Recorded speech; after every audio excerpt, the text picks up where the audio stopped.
41 ವರ್ಷದ ರಾಜಕಾರಣದಲ್ಲಿ ಇಂಥ ಸಿಲ್ಲಿ ಮ್ಯಾಟರ್ಗಳನ್ನ ಭಾಳ ನೋಡಿದ್ದೇನೆ.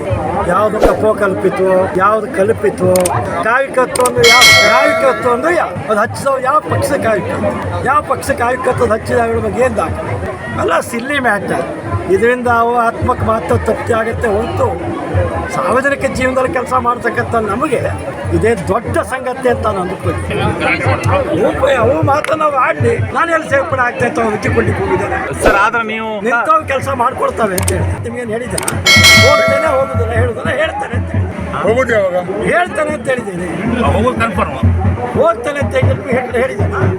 ಯಾವ ಸಮಾಧಾನ ಯಾವ ಅಸಮಾಧಾನ ಹೈಕಮಾಂಡ್ ಕೇಳಲ್ಲ.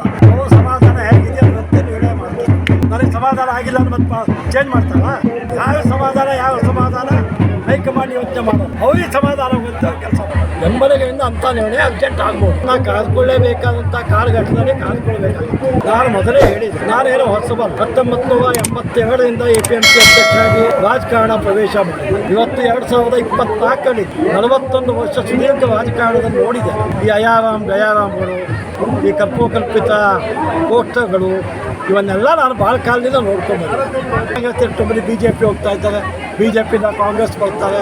ಉತ್ತರ ಪ್ರದೇಶದಲ್ಲಿ ಏನಾಯಿತು, ಹಿಮಾಚಲ ಪ್ರದೇಶದಲ್ಲಿ ಏನಾಯಿತು, ನಾವು ಒಂದು ಓಟ್ ಹಾಕಿದ್ರ ಬಗ್ಗೆ ಮಾತಾಡ್ತಾರೆ. ಅವ್ರು 4 ಓಟ್ ಆ ಓಟ್ ಹಾಕಿ ಸಸ್ಪೆಂಡ್ ಆದಲ್ಲ ಅದ್ರ ಬಗ್ಗೆ ಮಾತಾಡೋಲ್ಲ. ಕರ್ನಾಟಕದಲ್ಲೂ ಒಂದೇ ಇರಬೇಕು, ಅದು ಮಹಾರಾಷ್ಟ್ರದಲ್ಲೂ ಒಂದೇ ಇರಬೇಕು ಅಂತ. ಅದು ಗುಜರಾತ್ ಮತ್ತು ಹಿಮಾಚಲ ಪ್ರದೇಶದಲ್ಲೂ ಒಂದೇ ಇರಬೇಕು. ಕರ್ನಾಟಕದಲ್ಲಿ BJP ಶಾಸಕ ಹಾಕಿದ ಹೋಗಿತ್ತು ತಪ್ಪು. ಹಿಮಾಚಲ ಪ್ರದೇಶದಲ್ಲಿ BJP ಕಾಂಗ್ರೆಸ್ ಹಾಕಿದ್ದು ಸರಿ. ಈ ವಿತಂಡವಾದ ಯಾವುದೇ ರಾಜ್ಯ ನಾನೇನು ಎಲ್ಲೂ ಓಟ್ ಹಾಕಿಲ್ಲ. ಅವತ್ತು ಹೇಳಿದ್ರೆ ಇವತ್ತು ಅನಾರೋಗ್ಯದ ಕಾರಣ ಅಬ್ಸೆಂಟ್ ಆಗಿದೆ. ನೋಟಿಸ್ ಕೊಟ್ಟಿದ್ದಾರೆ, ನೋಟಿಸ್ ಕೊಟ್ಟಿದ್ದಾರೆ.